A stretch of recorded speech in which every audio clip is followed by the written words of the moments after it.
जब विश्वास तमाम तार्किक और वैज्ञानिक तथ्यों की सीमा को लांघता है तो उसे अंधविश्वास कहा जाता है। इसलिए यह भी कहा जाता है कि विश्वास और अंधविश्वास में बहुत बारीक फर्क होता है। आज सत्ता में महाशिवरात्रि से एक दिन पहले इसी फर्क को समझने की कोशिश करेंगे। पिछले कई दिनों से बाबा बागेश्वर के चमत्कारी दावों पर बहस के बीच मध्य प्रदेश के सीहोर में कुबेरेश्वर धाम के पंडित प्रदीप मिश्र अब सुर्खियों में आ गए, जिनके चमत्कारी दावे और भी चौंकाने वाले हैं। और इससे भी ज्यादा चौंकाने वाला है भक्तों के अंधविश्वास का आया बेहिसाब सैलाब, जिसका ना तो किसी रिसर्च पर भरोसा है और ना ही किसी तथ्य से इनका लेना देना है। अगर आस्था के नाम पर उमड़े इस सैलाब को यकीन है तो सिर्फ और सिर्फ चमत्कार पर, सिर्फ और सिर्फ कोरे दावों पर, जिसकी हर तस्वीर आपको ये सोचने पर मजबूर कर देगी कि आखिर हम किस युग में जी रहे हैं। सबसे पहले आप अंधविश्वास से ओतप्रोत तस्वीरों के मायने समझिए, और इसके लिए हम आपको कुछ तस्वीरें दिखा देते हैं जिसे देख करके आप समझ पाएंगे कि आखिर ये अंधविश्वास का सैलाब कैसे सड़कों पर देखने को मिला। तो ये सीहोर की तरफ जाने वाली वो हजारों गाड़ियां हैं जिन्हें पता चला कि वहां पर एक बाबा हैं जो एक चमत्कारी रुद्राक्ष दे रहे हैं, और इस रुद्राक्ष के इनके हाथ में आने से इनकी जिंदगी बदल जाएगी। इस उम्मीद में लगभग 27 किलोमीटर लंबा ये जाम लग गया। और ये वो बाबा हैं जिनका दावा है कि उनका चमत्कारी रुद्राक्ष जब किसी के हाथ में जाएगा तो उसकी किस्मत कैसे पलट जाएगी। और इस तरफ जरा देखिए आप, लोग किस उसी अंधविश्वास के साथ में वहां पर पहुंचे।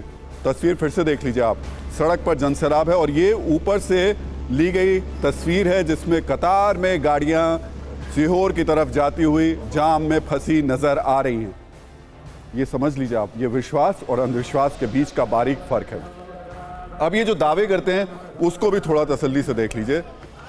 इन साहब का दावा है कि अगर शिवलिंग पर रखे इन रुद्राक्ष को, जो कि ये कहते हैं कि इनका कुछ पूजा अर्चना करने के बाद में सिद्ध कर देते हैं, अगर लोगों के हाथ में पहुंच जाए, ये जो हाथ फैलाकर लोग खड़े हुए हैं, तो इनकी किस्मत बदल जाएगी।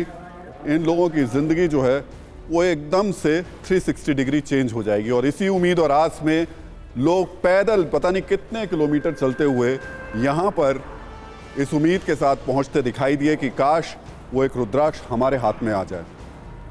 और ये रुद्राक्ष जो थे उनकी संख्या 48 लाख बताई जा रही थी। प्रदीप मिश्र ने जो वादा किया था, ये जो दावा किया था, वो 48 लाख रुद्राक्ष का किया था। और देखिए लोग अलग अलग तरीके से यहाँ परेशान भी नजर आए। खेतों से होते हुए जब गुजरे तो किसानों के खेत बर्बाद हो गए। इसमें कुछ ऐसे तथ्य भी सामने आए हैं जिनको देख और सुनकर आप हैरान रह जाएंगे। लोग पहले दिन अगर हम मान के चलें 24 घंटे के अंदर जब ये शुरुआत हुई तो 20 लाख लोग पहुंच गए, और 20 लाख लोगों ने पहुंच करके उस रुद्राक्ष को अपने हाथ में ले लिया। खैर, अब इसका फर्क क्या पड़ेगा नहीं पड़ेगा ये तो वक्त बताएगा।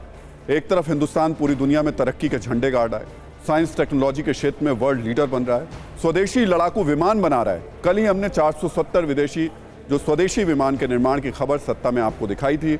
दूसरी ओर देश के अंदर एक अंधविश्वास की ऐसी आंधी आई है जो विकास के हर पैमाने को चुनौती दे रही है। आप भी सोच रहे होंगे कि आखिर बाबा ऐसा क्या दावा कर रहे हैं जो बड़े बड़े वैज्ञानिक नहीं कर पा रहे हैं, जो बड़े बड़े डॉक्टर्स बुद्धिजीवियों की समझ से परे है। आपको बताते हैं, मध्य प्रदेश के कुबेरेश्वर धाम वाले चमत्कारी कथावाचक पंडित प्रदीप मिश्रा अपने प्रवचनों के दौरान क्या दावे कर चुके हैं जिनकी वजह से लोग रुद्राक्ष लेने आ रहे हैं। दावा है कि छोटे रुद्राक्ष की माला का पानी पीने से कैंसर ठीक हो जाता है। ध्यान से सुनिएगा थोड़ा। किडनी और लकवा जैसी बीमारी को ठीक करने का दावा किया जाता है। एक मुखी रुद्राक्ष से गरीब के धनवान बनने का भी दावा किया जाता है। 2 मुखी रुद्राक्ष धारण करने से कोई भी बाधा दूर भगाई जा सकती है।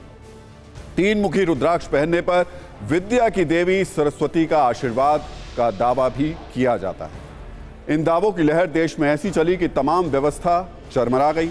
आस्था का ऐसा सैलाब आया कि मानो मध्य प्रदेश चमत्कारों का महाकुंभ बन गया है। रुद्राक्ष पाने की चाहत में दिल्ली, मुंबई समेत देश के अलग अलग हिस्सों से पिछले 24 घंटे में 20 लाख से ज्यादा लोग कुबेरेश्वर धाम की ओर कूच कर चुके हैं। बड़ी संख्या में लोगों के पहुंचने के चलते हालात बेकाबू हो गए। दरअसल कुबेरेश्वर धाम में 16 फरवरी से 22 फरवरी तक रुद्राक्ष वितरण और शिव कथा का आयोजन होना था, लेकिन हालात ऐसे हो गए कि बढ़ती भीड़ को देखते हुए रुद्राक्ष वितरण बंद करना पड़ा। सीहोर जिले में हालात ये थे कि स्टेशन से लेकर बस स्टैंड तक और कुबेरेश्वर धाम के आसपास के क्षेत्र में पैर रखने तक की जगह नहीं थी। इस होड़ और भीड़ के मायने समझने के लिए बाबा के चमत्कारी दावों और भक्तों के निराधार भरोसे वाली कहानी को कुछ सेकंड की न्यूज रील में समझिए।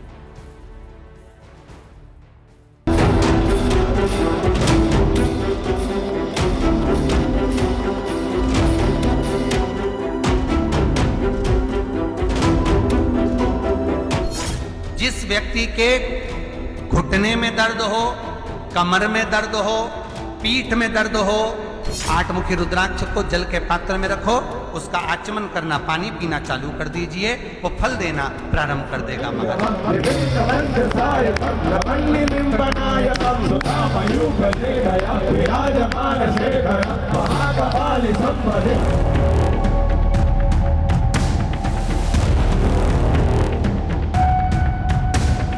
यहाँ का रुद्राक्ष औषधि का भी कार्य करता है और हमारे जीवन में वैसे भी शिव महापुराण में लिखा हुआ है कि एक रुद्राक्ष धारण करने वाला अनेक अनेक पुण्य का फल प्राप्त कर लेता है और ना जाने कितने रोगों से मुक्ति पाता है।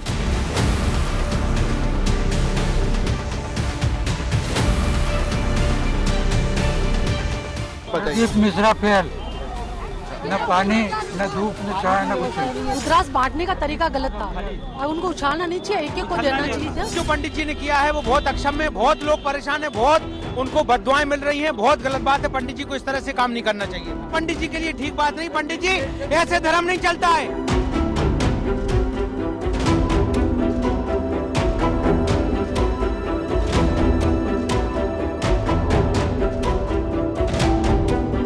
अनुमान लगाया गया कि भाई 15 लाख तक पब्लिक आ जाएगी, उसके हिसाब से व्यवस्थाएं करी गई, पर आज की संख्या देखी गई तो 20 के पार। प्रशासनिक व्यवस्था के अनुसार से प्रशासन ने जो आंकड़ा निकाला है वो 20 लाख के ऊपर का आंकड़ा निकाला।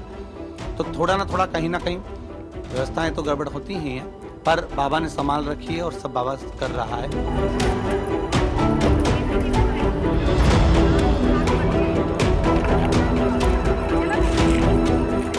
फर्स्ट स्टेज का कैंसर भी है।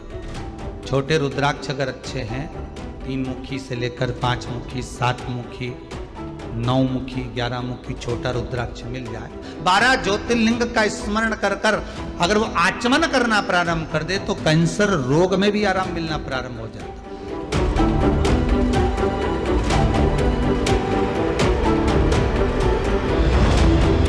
रुद्राक्ष मिला आप लोगों को? यह रुद्राक्ष बीमारी कटने के लिए, अपने तकलीफ हो तो वो कटे, इसलिए रुद्राक्ष मिला।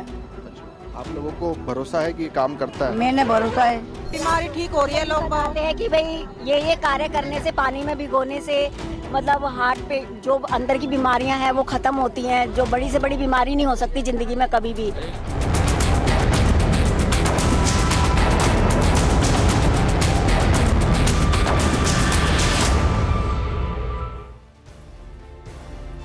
तो अंधविश्वास का यह जाम उस वक्त जानलेवा हो गया जब रुद्राक्ष लेने कुबेरेश्वर धाम पहुंची एक महिला की मौत हो गई। बताया जा रहा है कि 50 साल की महिला की मौत दिल का दौरा पड़ने से हुई। ये महिला महाराष्ट्र के मालेगांव से आई थी। इनका नाम मंगलबाई था। सवाल यही है कि आखिर इस अनहोनी का जिम्मेदार कौन है? रुद्राक्ष लेने गई महिला की मौत हार्ट अटैक से हुई और इसके लिए जिम्मेदार है कौन? दर्जनों लोगों के लापता होने की भी खबर है। अब इसकी जिम्मेदारी किसकी है? लोगों को न खाना मिल रहा है न पानी, इसके लिए भी जिम्मेदार कौन है?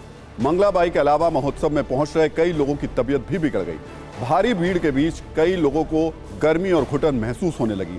ऐसी मीडिया रिपोर्ट्स हैं कि वहां चिकित्सा केंद्र पर भारी भीड़ पहुंच रही थी और ज्यादातर को घबराहट और उल्टी की शिकायत थी। कुबेरेश्वर धाम में चमत्कार करने वाले बाबा मौत पर क्या दलील दे रहे हैं, जरा ये भी सुन लीजिए। कुछ महिलाओं की भी मौत हो गई हार्ट अटैक के चलते, उनको लेकर क्या प्रतिक्रिया? मूलतः रुद्राक्ष बटते समय कोई भगदड़ नहीं है, कोई क्रम नहीं है। अगर भगदड़ होती तो लोग वीडियो डाल देते, या कहीं कुछ ना कुछ प्रॉब्लम होता तो वीडियो डल जाता। कहीं धूप में खड़े हैं या किसी का बीपी ऊंचा नीचा हुआ होगा, और हमको ऐसी अभी भी सूचना ऐसा किसी ने कहा है, हमको ये मालूम नहीं है। तो वो सूचना मिली कि बीपी ऊंचा नीचा हुआ होगा, उनको हॉस्पिटल ले गए और वहां पर कुछ बताया होगा। परंतु भोजन व्यवस्था में आप जाएं, पंडाल व्यवस्था में आप जाएं, कथा व्यवस्था में आप जाएं, ये जरूर है भीड़ आती है तो आप जो जितने कुएं हैं उन कुओं का पानी तो अपन ने लाकर पिलाया, ट्यूबवेल चल रही है, लगातार पानी चल रहा है।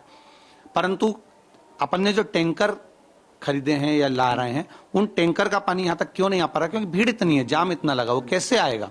उसके कारण बस थोड़ा पानी का प्रॉब्लम जरूर हुआ है। तो बाबा ने तमाम तरीके की दिक्कतें परेशानियां गिना दी। अब सवाल यह है कि ये तमाम दिक्कत और परेशानी क्या उस चमत्कारी रुद्राक्ष से दूर नहीं की जा सकती? रुद्राक्ष का कनेक्शन भगवान शिव से है, वैसे आपको बता दें, यानी सनातन धर्म से है। आपको बता दें कि सनातन धर्म में रुद्राक्ष का महत्व क्या है। शिव पुराण की वेदेश्वर संहिता में रुद्राक्ष के 14 प्रकार बताए गए हैं। ये एक मुख से 14 मुख तक होते हैं। हिंदू धर्म में रुद्राक्ष को शुभ और संकट काटने वाला माना गया है। मान्यता है कि भगवान शिव ने कई वर्षों तक कठोर तपस्या की थी, जिसके बाद उनकी आंखों के आंसुओं से रुद्राक्ष की उत्पत्ति हुई। ये हिमालय में पाया जाता है। असम, मध्य प्रदेश, उत्तराखंड, अरुणाचल प्रदेश, पश्चिम बंगाल, दक्षिण भारत में नीलगिरी, रामेश्वरम में भी रुद्राक्ष पाया जाता है। शिव पुराण में रुद्राक्ष की भी जातियों का वर्णन मिलता है। इसके अनुसार रुद्राक्ष का आकार मायने रखता है।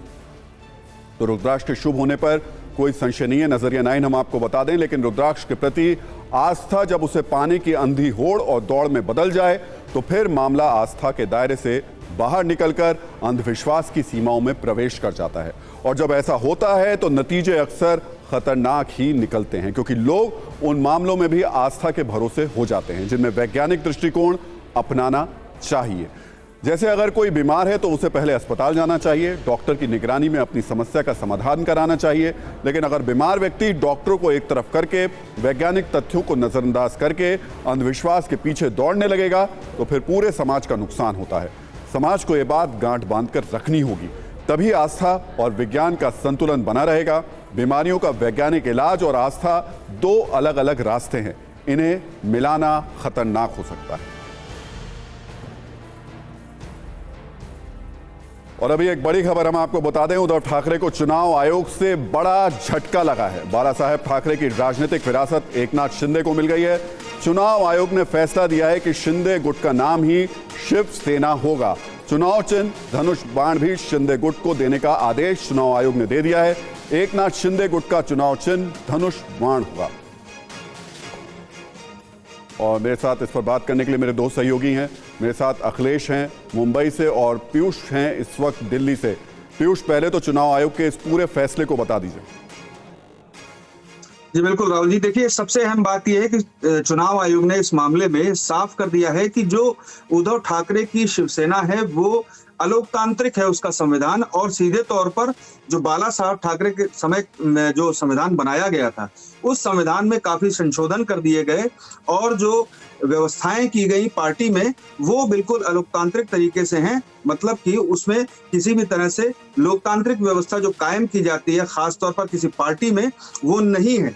इसके मद्देनजर चुनाव आयोग ने इस मामले में ये फैसला दिया है और एकनाथ शिंदे को शिवसेना का जो सिंबल है वो और शिवसेना की जो पार्टी का नाम है शिवसेना वो सौंप दिया है। और सीधे तौर पर इसमें कई महीनों से कार्रवाई चल रही थी, लगातार इसमें जो फुल बेंच है चुनाव आयोग की वो सुनवाई कर रही थी। दोनों ही पक्षों से जो संविधान थे पार्टी के वो मांगे गए थे और उसके बाद इसमें ये देखा गया कि आखिर कमी कहां पर है। जो व्यवस्था देखी गई उसमें जब ये कमी देखी गई, पार्टी का जो संविधान था उसमें चुनाव आयोग ने साफ तौर पर देखा कि जो लोकतांत्रिक व्यवस्था चुनाव के दौरान पार्टी में होती है, जिस तरह से पार्टी चलती है, उस तरह से उद्धव ठाकरे ने जो पार्टी में चेंजेस किए थे उसके संविधान में, उसके मद्देनजर चुनाव आयोग ने इस मामले में ये फैसला दिया। पीयूष, मैं आपके पास आऊंगा कि इसका अब विकल्प क्या बचता है, लेकिन अखिलेश आप थोड़ा सियासी मायने समझा दीजिए। जो फैसला सामने आया है, उद्धव ठाकरे के पास ठाकरे नाम के अलावा अब क्या बचा?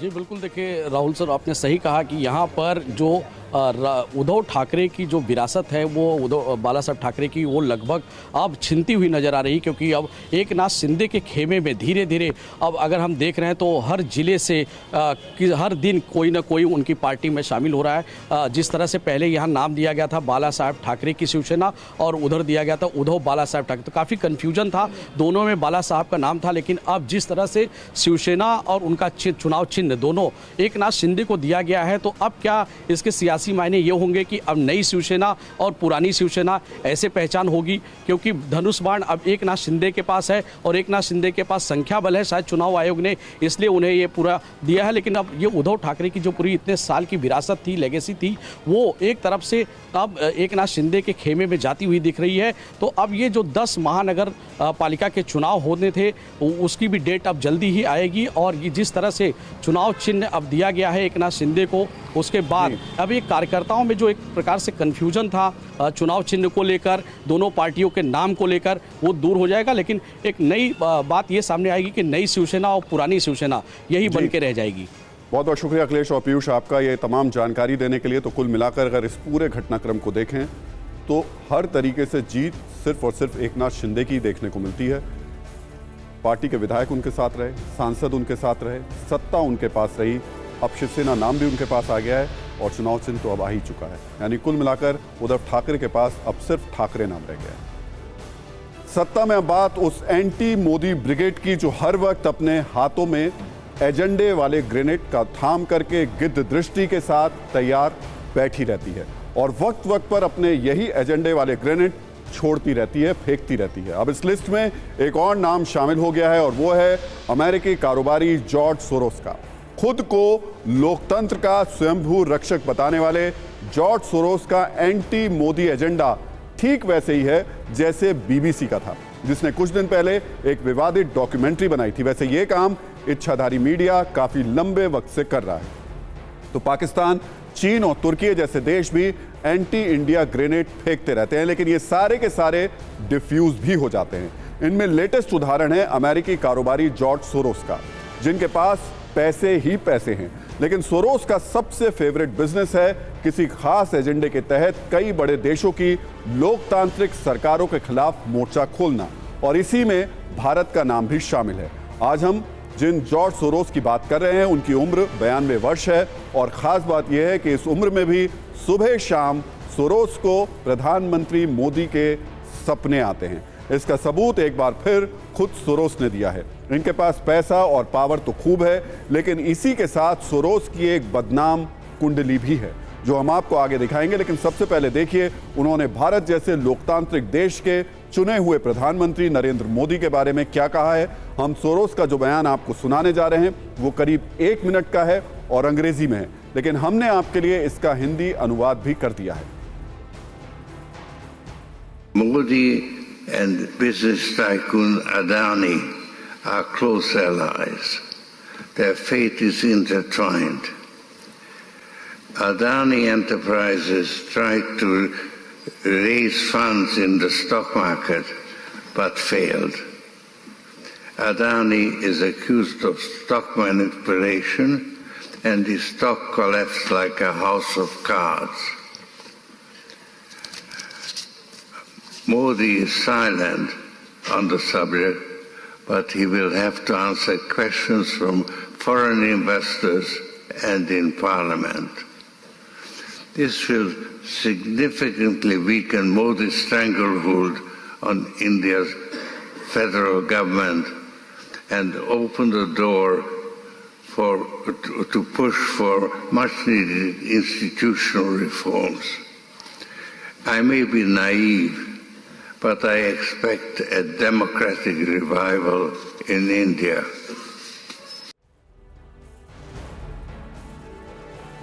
तो जॉर्ज सोरोस ने जो कुछ कहा आज उसे समझने की जरूरत है। उनके 1 मिनट के बयान का सार यह है कि वो एक स्पष्ट एजेंडे के तहत कैमरे के सामने हाजिर हुए।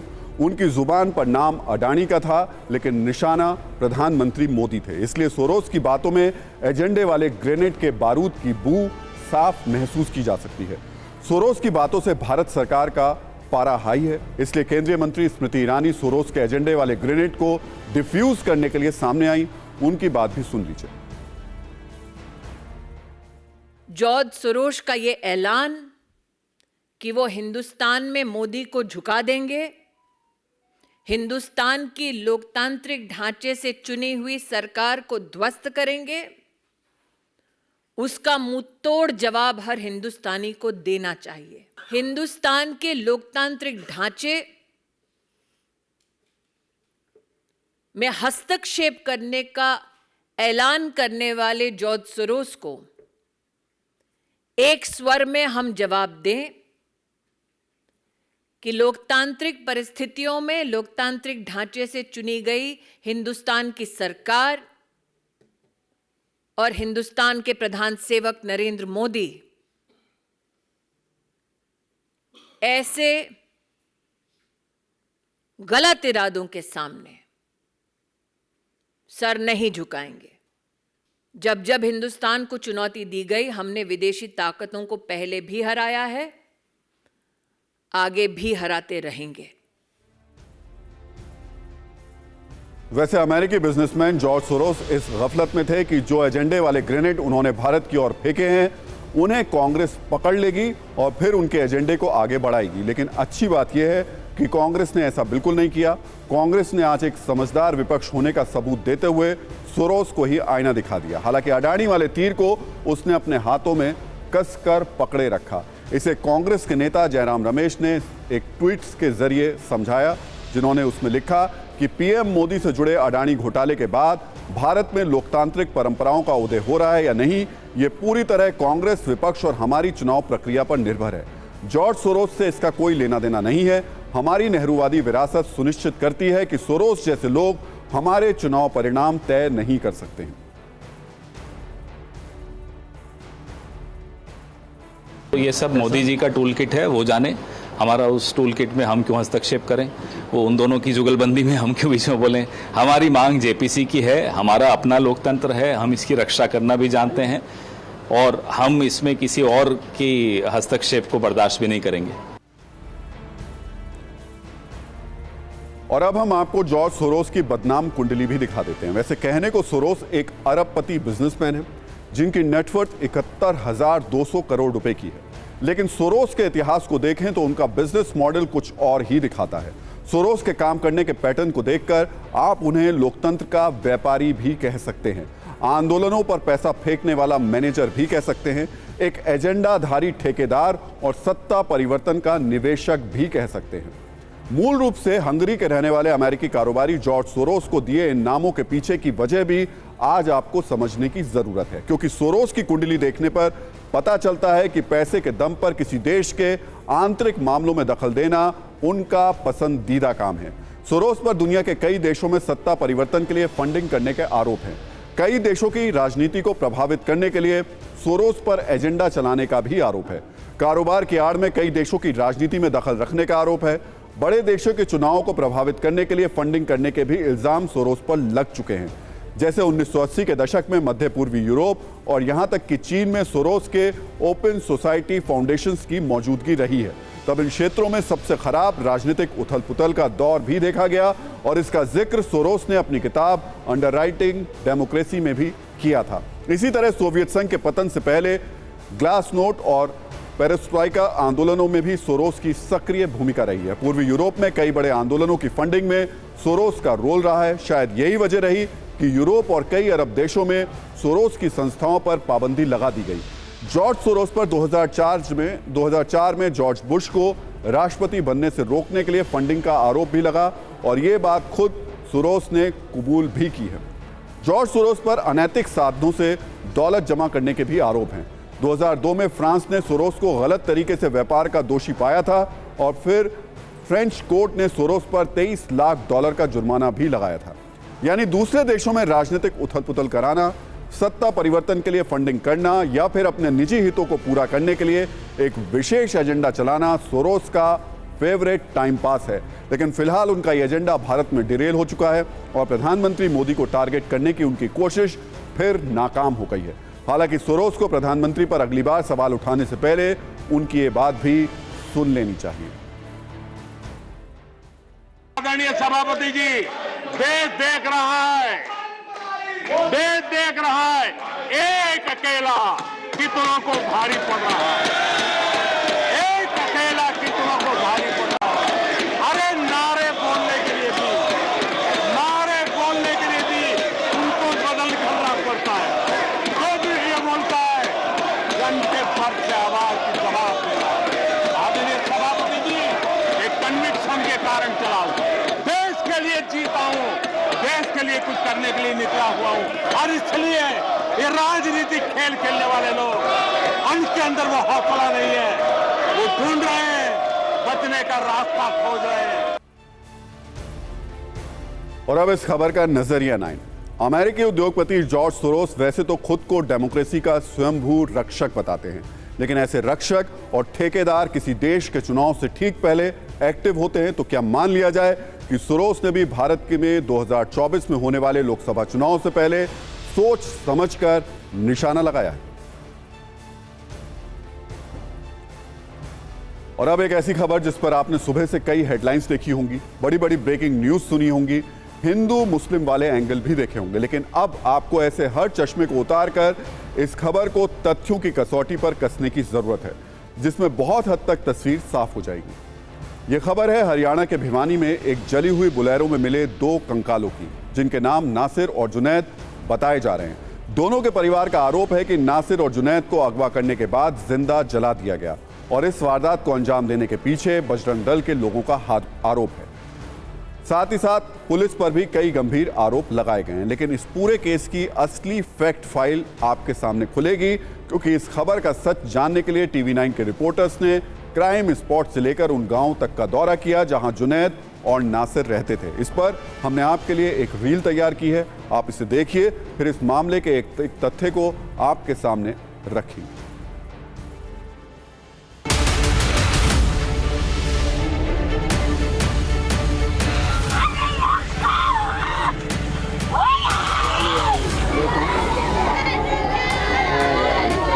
बोलेरो जीप आप देख सकते हैं अपनी इन तस्वीरों के अंदर, ये वही गाड़ी है जिनमें जुनैद और नासिर दोनों को जिंदा जला दिया गया है। हरियाणा के भिवानी जिले में एक दिल दहलाने वाला मामला जो है वो अब सामने आया है और उसके अंदर ये पता चला है पुलिस के अनुसार कि यही वो गाड़ी है जिसमें 2 कंकाल मृत पाए गए।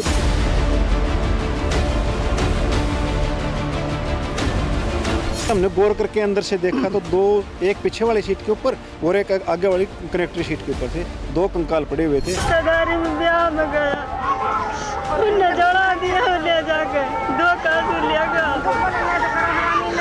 बच्चा जला दिया।